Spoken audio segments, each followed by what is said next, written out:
اللہ تبارک و تعالیٰ نے حضور اکرم صلی اللہ علیہ وسلم کو ہمارے لیے نمونہ اور مشعل راہ بنا کر بھیجا ہے۔ آپ کی اتباع اور آپ کے طریقوں پر چلنے ہی میں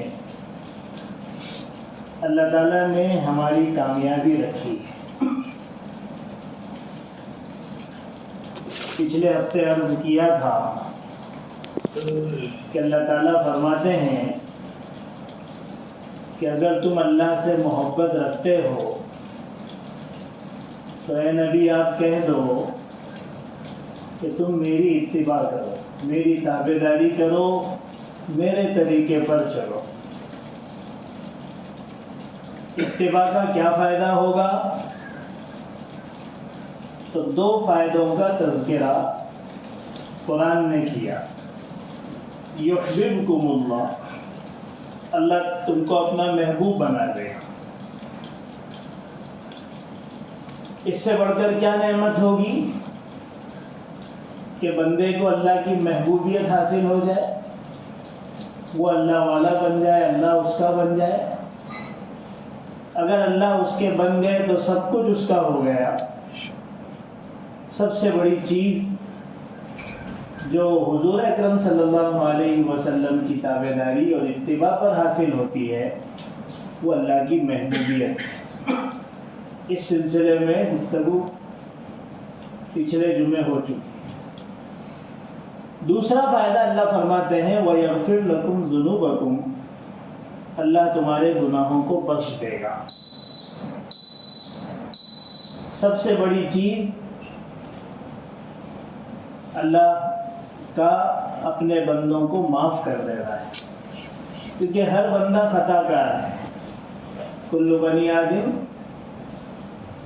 ہر بنی آدم جو ہے وہ خطاؤن، خطا کار ہے، اس سے غلطیاں ہوتی ہیں۔ وخیر الخطائین التوابون، بہترین خطا کرنے والا وہ ہے جو توبہ کرے۔ تو اللہ تعالیٰ حضور اکرم صلی اللہ علیہ وسلم کے طریقوں کی اتباع کی وجہ سے گناہوں کو معاف فرما دے۔ یہ دو فائدے تو وہ ہیں جن کا تذکرہ اللہ تعالیٰ نے قرآن میں کیا۔ حضور پاک صلی اللہ علیہ وسلم نے اپنی حدیثوں میں اور بھی فائدوں کا تذکرہ کیا ہے۔ چنانچہ ایک حدیث میں آتا ہے من تمسک بسنتی عند فساد امتی فلہ اجر 100 شہید، کہ جو شخص میری کسی سنت کو مضبوطی سے تھام لے، اپنے آپ کو اس کے اوپر جما دے، اس وقت جب میری امت میں فساد پھیل چکا ہوگا، بگاڑ عام ہو چکا ہوگا، تو اللہ تبارک و تعالیٰ اس کو 100 شہیدوں کا اجر عطا فرمائے گا۔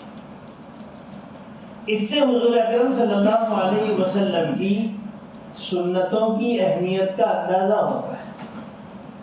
ایک سنت ایک ایسے زمانے میں جب اس سنت کو چھوڑ دیا گیا، لوگوں کی توجہ اس سنت سے ہٹ گئی ہو، معاشرہ اس سے دور ہو چکا ہو، ایسے میں کوئی بندہ اس سنت پر جم جاتا ہے، اس سنت کو اختیار کر لیتا ہے، تو صرف ایک سنت کے اختیار کرنے پر اللہ تبارک و تعالیٰ 100 شہیدوں کا اجر اسے نصیب فرمائے۔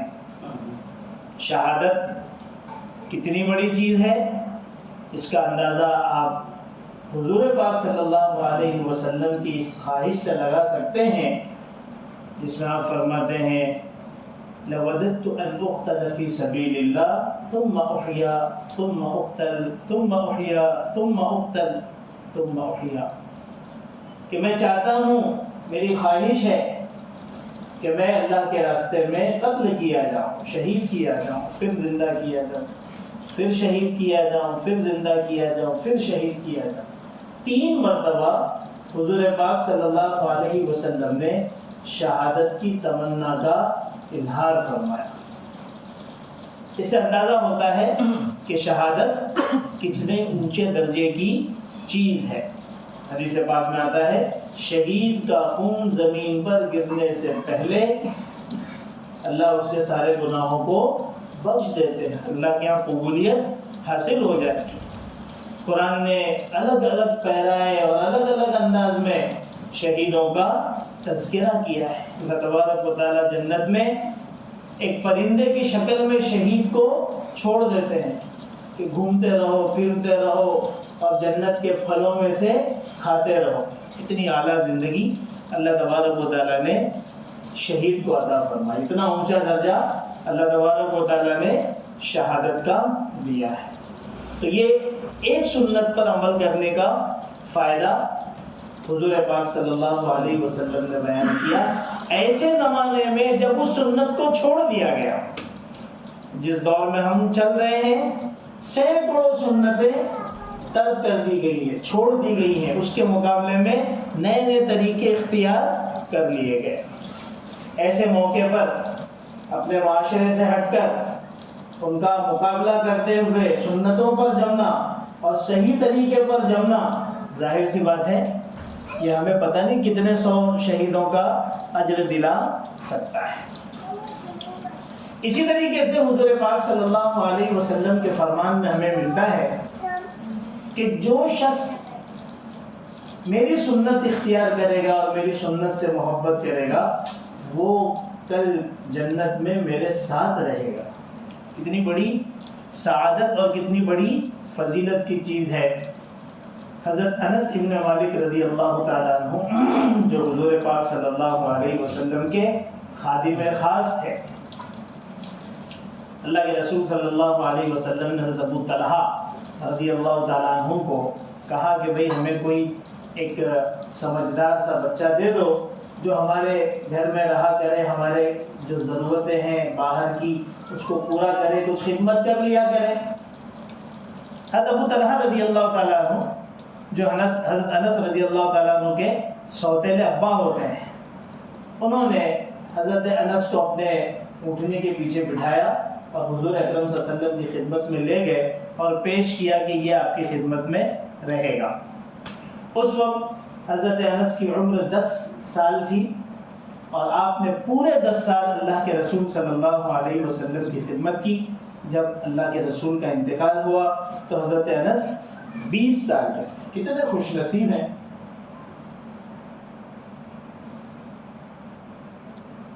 کہ آپ کو 10 سال حضور پاک صلی اللہ علیہ وسلم کی خدمت کا جو ہے وہ موقع ملا کہ گھر کے اندر بھی ہیں اور گھر کے باہر بھی چھوٹے بچے تھے تو گھر کے اندر بھی آنا جانا ان کا تھا۔ بہرحال اللہ کے رسول صلی اللہ علیہ وسلم کی بہت سی نصیحتیں اور بہت سی قیمتی باتیں حضرت انس سے منقول ہیں۔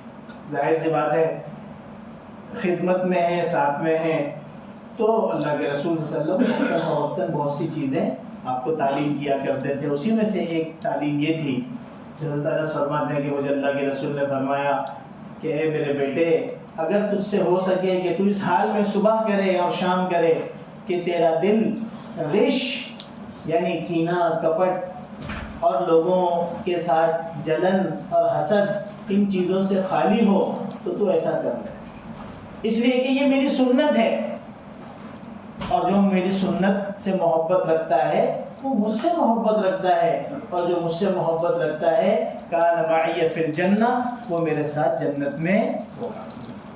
ایک عمل کہ اپنے دل کو لوگوں سے صاف رکھو، لوگوں کے بارے میں اپنے دل میں برائی مت رکھو، حسد مت رکھو، کینہ مت رکھو، کپٹ مت رکھو، بغض مت رکھو، جلن مت رکھو، برائی مت رکھو۔ اللہ کے رسول فرماتے ہیں میرا دل ایسا ہی ہے، یہ میری سنت ہے، اور جو میری کسی سنت سے محبت کرتا ہے وہ کل میرے ساتھ جنت میں۔ یہ ہے ایک سنت پر عمل کرنے کا فائدہ، یہ ہے اللہ کے رسول صلی اللہ علیہ وسلم کے طریقوں کو اپنے زندگی میں اختیار کرنے کا فائدہ۔ ایک حدیث میں اللہ کے رسول صلی اللہ علیہ وسلم فرماتے ہیں کہ جو میری سنت اختیار کرتا ہے، اپنی زندگی میں لاتا ہے، اللہ تبارک و تعالیٰ 4 انعامات سے اس کو نوازتا ہے۔ پہلا انعام کیا ہے؟ المحبت فی قلوب البررہ، نیک لوگوں کے دلوں میں اللہ اس کی محبت ڈال دیتا ہے۔ جس کی زندگی میں تقویٰ ہوگا، جس کی زندگی میں نیکی ہوگی، اور خاص طور پر حضور پاک صلی اللہ علیہ وسلم کی سنتیں اس کی زندگی میں ہوگی، تو لوگوں کے دلوں میں محبت آنے کے لیے اسے کچھ کرنے کی ضرورت نہیں ہے۔ وہ لوگوں کے سامنے اپنی نیکیاں ظاہر نہیں کرے گا، وہ لوگوں کے سامنے اپنا علم ظاہر کرنے کا محتاج نہیں ہوگا۔ اللہ تبارک و تعالیٰ خود لوگوں کے دلوں میں اس کی محبت ڈال دے۔ میں نے اپنے بزرگوں سے سنا کہ کتنے ایسے اللہ والے ہیں جن کو ہم نے دیکھا بھی نہیں، نام سنتے ہیں، لیکن ان کے محبت سے ہمارے دل بھرے ہوئے ہیں۔ کتابوں کے اندر ہم بہت سے بزرگوں کے واقعات پڑھتے ہیں، انہیں مرے ہوئے صدیاں گزر گئی، لیکن ہمارے دلوں میں ان کی محبت بھری پڑی ہے۔ امام ابو حنیفہ رحمۃ اللہ علیہ کا نام آتا ہے تو ہم جیسے لوگ تڑپ اٹھتے ہیں۔ میں نے حضرت مفتی تقی عثمانی صاحب کی وہ سفر نامے پڑھے ہیں، اس میں انہوں نے بہت سے تذکرے کہ میں یہاں گیا، ان کی قبروں پر گیا، لیکن جب امام ابو حنیفہ کا تذکرہ آیا، چونکہ وہ تو خود بھی فقیہ ہیں، ان کی فقاہت ہی جو ہے ان کی ایک طرح سے دنیا میں شناخت ہے، پہچان ہے، تو وہاں پر ان کا جو ہے انداز ہی بدل گیا۔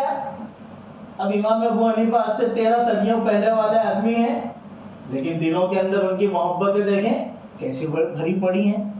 تو امام ابو حنیفہ ہوں، امام بخاری ہوں، یا دوسرے ائمہ حضرات ہوں، یا جو بزرگان دین گزرے، شیخ عبد القادر جیلانی رحمۃ اللہ علیہ ہو، بایزید بستامی رحمۃ اللہ علیہ ہو، ہمارے اکابر کے اندر جو گزر چکے ہیں، حضرت مولانا رشید احمد صاحب گنگوہی رحمۃ اللہ علیہ، مولانا قاسم صاحب نانوتوی رحمۃ اللہ علیہ ہوں، حضرت تھانوی رحمۃ اللہ علیہ ہوں، ان کے تذکرے آتے ہیں تو رونگٹے کھڑے ہو جاتے ہیں۔ کیا چیز تھی؟ ان کی زندگیوں میں اللہ کے رسول صلی اللہ علیہ وسلم کا سنتوں کا اہتمام تھا، سنتوں والی زندگی تھی، اللہ ان کی محبت دلوں میں ڈالتے۔ اور بالکل اس کے مقابلے میں دوسرا جو انعام فرمایا، الہیبۃ فی قلوب الفجار، بدبخت قسم کے لوگ، بدمعاش قسم کے لوگ، گندے قسم کے لوگ، فاجر و فاسق قسم کے لوگ، گناہ کرنے والے لوگوں کے دلوں میں سنت والوں کی اللہ تبارک و تعالیٰ ہیبت اور خوف ڈال دیتے ہیں۔ غیر اختیاری طور پر ان کو اپنی ہیبت ڈالنے کے لیے کچھ کرنا نہیں پڑا، لاہور لشکر ساتھ میں لے کے جانا نہیں پڑا، اپنی طاقت کا اظہار نہیں کرنا پڑا، بس اللہ تعالیٰ ان کے دلوں میں ڈال دیتے ہیں۔ تو حضور پاک صلی اللہ علیہ وسلم فرماتے ہیں، مجھے جن خصوصیات سے نوازا گیا، مجھے جن امتیازات سے نوازا گیا، یہ وہ امتیازات ہیں جو حضور پاک صلی اللہ علیہ وسلم ہی کو ملے، کسی اور نبی اور رسول کو بھی نہیں ملے۔ اس میں سے ایک رعب ہے۔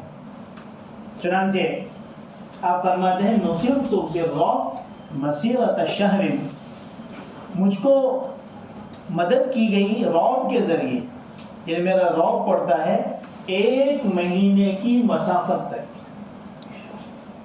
آپ صلی اللہ علیہ وسلم مدینہ میں مقیم ہیں، اور 1 مہینے کی مسافت جہاں تک ہے، جو ممالک ہیں، دشمن کے ممالک ہیں، کافروں، مشرکوں کے، عیسائیوں کے اور یہودیوں کے، وہاں تک میرا رعب پڑتا ہے۔ حضرت علامہ انور شاہ کشمیری رحمۃ اللہ علیہ فرماتے ہیں کہ مسیرۃ شہرن، یہ کوئی مدت اور کوئی مسافت بتانے کے لیے نہیں ہے، یہ کثرت بتانے کے لیے، آپ کا رعب تو ہر ایک پر پڑتا ہے۔ تو اللہ تبارک و تعالیٰ سنتوں کی برکت سے جو ہے وہ باطل کے اور دشمنوں کے دلوں میں رعب ڈالتے ہیں۔ ایک واقعہ پڑھا تھا مولانا رشید احمد صاحب گنگوہی رحمۃ اللہ علیہ کے متعلق، کہ جس زمانے میں آپ جو ہے وہ شاملی کے جو ہے وہ لڑائی میں شریک رہے اور وہاں پر مسلمانوں کو بڑی کامیابی بھی ملی، تو وہ وقت گزر گیا، حضرت تھانوی حضرت گنگوہی جو ہے حیات تھے اپنے علاقے میں گنگوہ میں. تو مظفر نگر کا جو کلیکٹر تھا، انگریزی دور تھا، اس نے لوگوں سے معلوم کیا کہ بھئی یہ کون لوگ ہیں جو اس شاملی کے جنگ میں شریک ہوئے تھے، اور یہ رشید احمد صاحب کون ہیں. تو لوگوں نے بتایا کہ بھئی وہ فلاں جگہ رہتے ہیں. تو اس نے کہا کہ میں ملنا چاہتا ہوں. بہرحال وہ خاص ملنے کے لیے آیا. حضرت گنگوہی رحمۃ اللہ علیہ، آپ کی جو مجلس لگتی تھی اور آپ جو لوگوں کو پڑھاتے تھے، بڑے اونچے درجے کے عالم تھے، اور بڑے بڑے جو ہمارے اکابر ہیں ان کے شاگرد ہیں. حضرت شیخ الہند رحمۃ اللہ علیہ، اور حضرت کیا کہتے ہیں، حضرت دیگر حضرات بھی جو ہیں وہ ان کے جو ہے وہ شاگرد. حضرت رائے پوری رحمۃ اللہ علیہ بھی ان کے شاگردوں میں ہیں.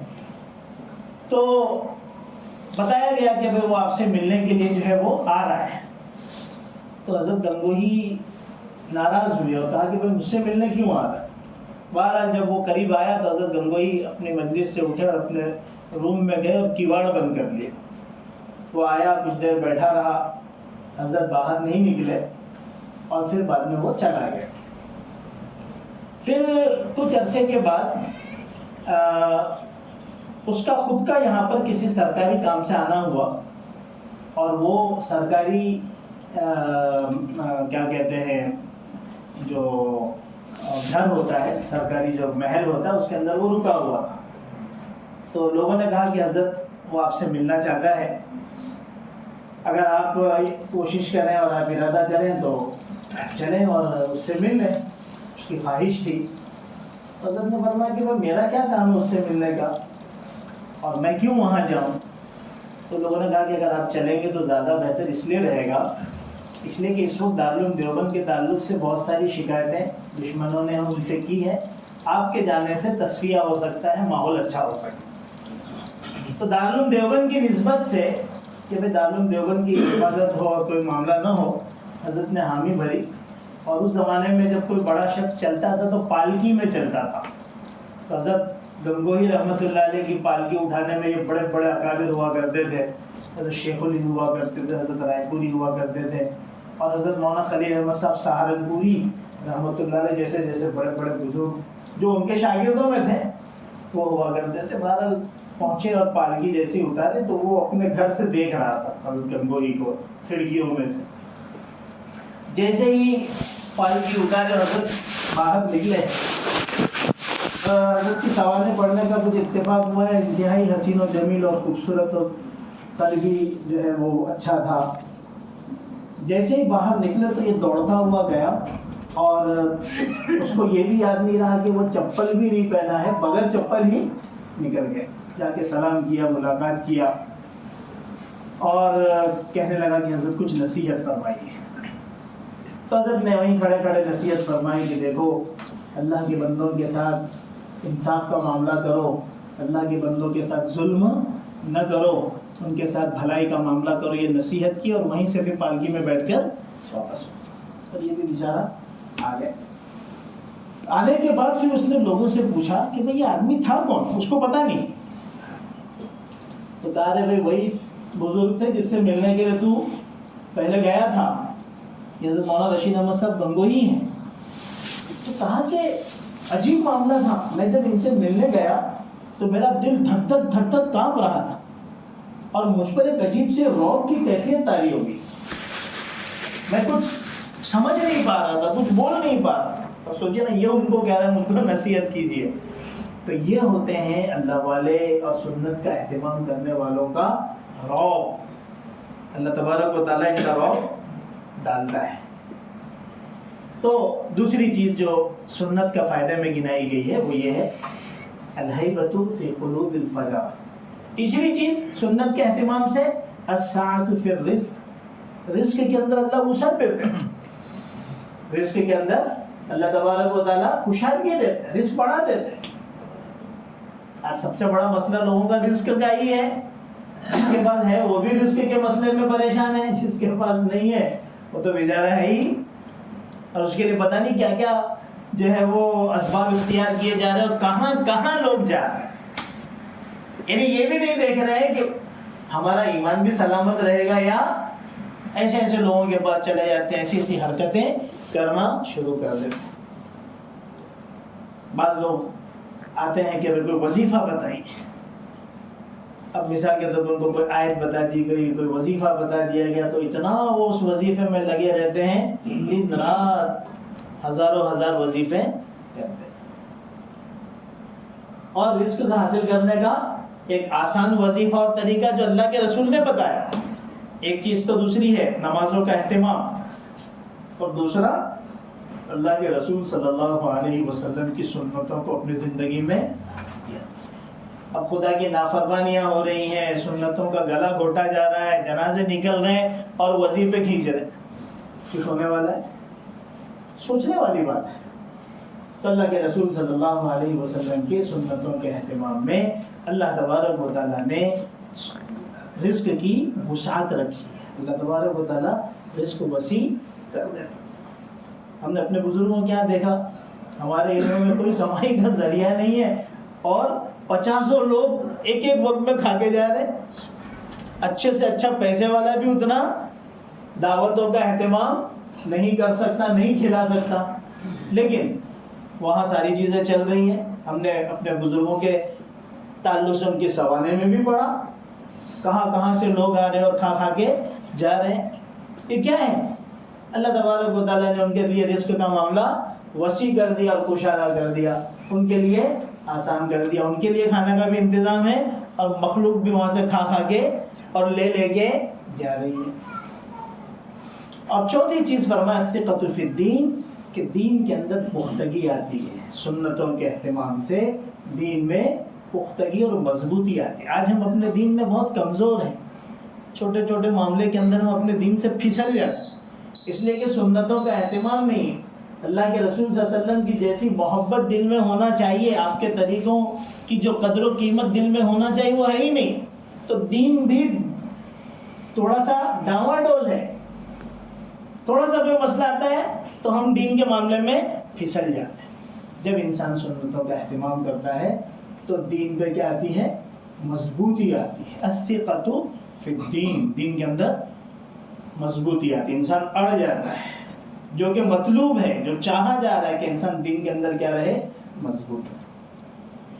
اور ایسی بہت ساری فائدے کی چیزیں ہیں جو حضور پاک صلی اللہ علیہ وسلم نے اپنی سنتوں پر عمل کرنے والوں کے لیے بیان کی ہیں، جس سے پتہ چلتا ہے کہ سنتوں کے اہتمام میں ہمارے لیے دنیا آخرت کی ہر طرح کی کامیابی اور فائدے رکھ دیے گئے.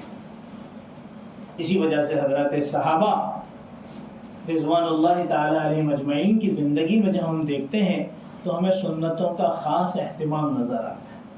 وہ ہر چیز قربان کرنے کے لیے تیار تھے. حضور پاک صلی اللہ علیہ وسلم کی کسی سنت کو ادنا اور ذرا برابر بھی اس سے ہٹنے کے لیے تیار.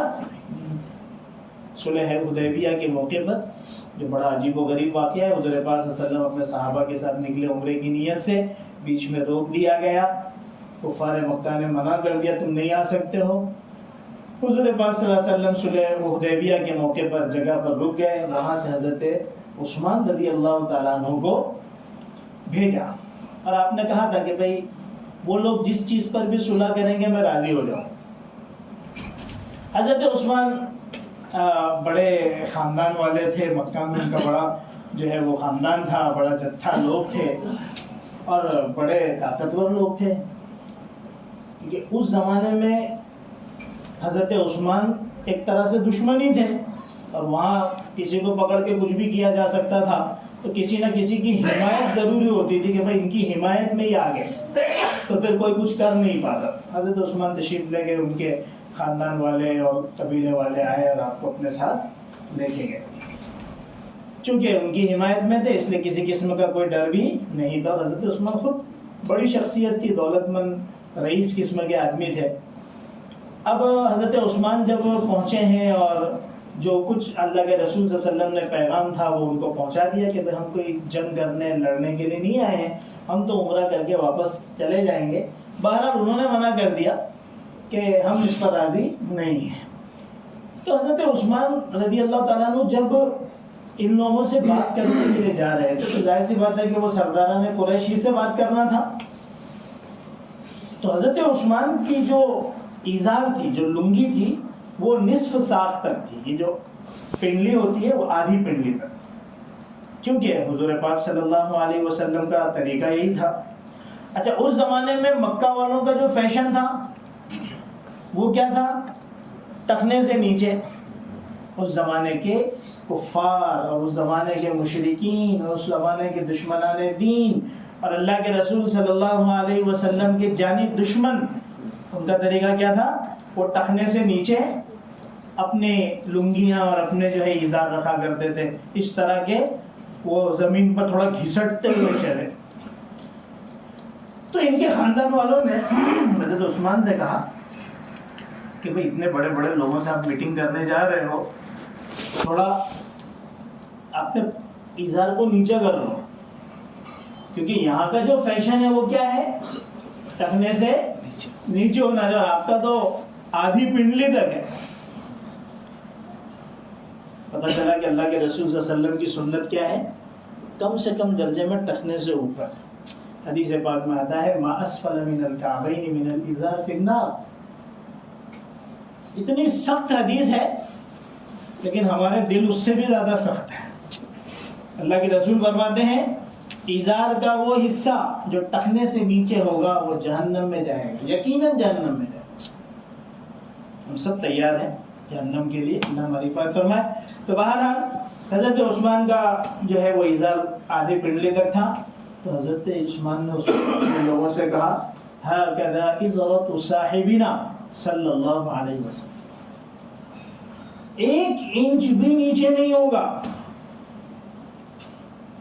تم کہہ رہے ہو ٹخنے سے نیچے، ذرا برابر بھی یہ ازار اپنی جگہ سے نیچے نہیں ہوگا. کیوں؟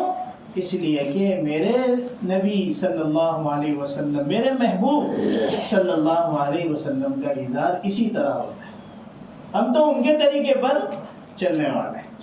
اسی طرح گئے، میٹنگ کیا اور آئے. تو دنیا والوں سے متاثر ہونے کی ضرورت نہیں ہے.